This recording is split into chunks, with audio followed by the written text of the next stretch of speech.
আজকে একসাথে ভাই ম্যাচের কয়েকটি নিউজ দেবো। প্রথমে তো ভাই গম্ভীর কাকে নেবে, মিচেল স্টার্ক নাকি দুষ্মান চামিরা। দ্বিতীয়ত রিঙ্কু সিং আগে ব্যাটিং লাগানো উচিত। তৃতীয়ত ভাই ভেঙ্কাটেশ আয়ার, ওর ভাই ব্যাটে বল লাগে কি লাগে না আমি বুঝতে পারিনি। লাগলেও যা হয়, না লাগলেও তাই হয়, মানে 0 রানই হয়। তবে আজকের ম্যাচটা ইম্পর্টেন্ট ম্যাচ কেন সেটাও আপনাদেরকে জানাবো। তো অবশ্যই ভিডিও ভালো লাগলে লাইক কমেন্ট শেয়ার সাথে সাবস্ক্রাইব করে আমাদের সাথে যেতে থাকবেন। প্রথমে যদি বলা হয় ভেঙ্কাটেশ আয়ার, বা ভেঙ্কাটেশ আয়ারকে যদি বাদ দিতে চাও বাদ দিয়ে দাও, তার কারণ কলকাতা নাইট রাইডার্স দলে মনীষ পান্ডে আছে। আর মনীষ পান্ডেকে তো সুযোগ দেওয়া উচিত, কারণ ভেঙ্কাটেশ আয়ারও ভাই অত ভালো কিছু খেলেনি। একটা ম্যাচে 50 করেছে, আর সব কটা ম্যাচে ভাই ফিনিশিং রূপে আসছে, যেখানে ভেঙ্কাটেশ আয়ার ফিনিশিং রূপে আসায় আরও ভাই 10-15 রান কিন্তু ওখানে হচ্ছে ইজি কমেই যাচ্ছে, যেখানে আরও 10-15 রান হয়তো বেশি হতো অন্য প্লেয়ার আসলে।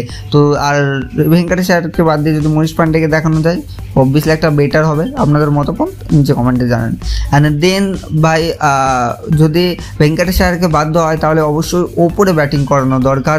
আমার তো মনে হচ্ছে ভাই এখানে রিঙ্কু সিংয়ের, অবশ্যই রিঙ্কু সিং হচ্ছে 3 নম্বর বা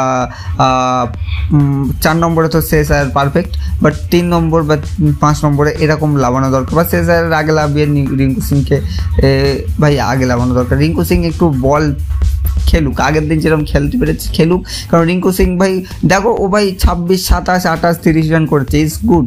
T20-তে রান দেখো তো ভালো রান করেছে। আর রিঙ্কু সিং যে কটা ভাই পেয়েছে না পেসারে উদুম চালিয়েছে, 6-4 হয়েছে। রিঙ্কু সিং সোলো ব্যাটিং করে না, এটাই বলতে চাই। আর রিঙ্কু সিং ভাই তাও এবছর তাও ফর্মে আছে, শুধু ভাই সেরকম মানে সিচুয়েশানে আসে না যে রিঙ্কু সিংয়ের সেরকম দরকার, যেরকম সিচুয়েশান রিঙ্কু সিং খেলে দিচ্ছে। তো কলকাতা নাইট রাইডার্সের ওপর দিয়ে ব্যাটিং ভালো খেলছে এই কারণে। এবং শেষ মিচেল স্টার্ক নাকি দুষ্মান চামিরা ভাই আপাতত 50-50, অনেকজন বলছে বল করেনি পাঞ্জাবের খেল, ভাই বল করেছে, প্র্যাকটিস করছে। আমি তো বলবো মিচেল স্টার্ককে আবারও ব্যাক করা উচিত। ভাই একটা বলছি ভাই, এখানে সবাই মার খাবে, মোহাম্মদ সিরিজ থেকে সব বলে মার খাবে, তাও মিচেল স্টার্ককে কাম ব্যাক করা উচিত। আপনাদের মতামত কমেন্টে জানান।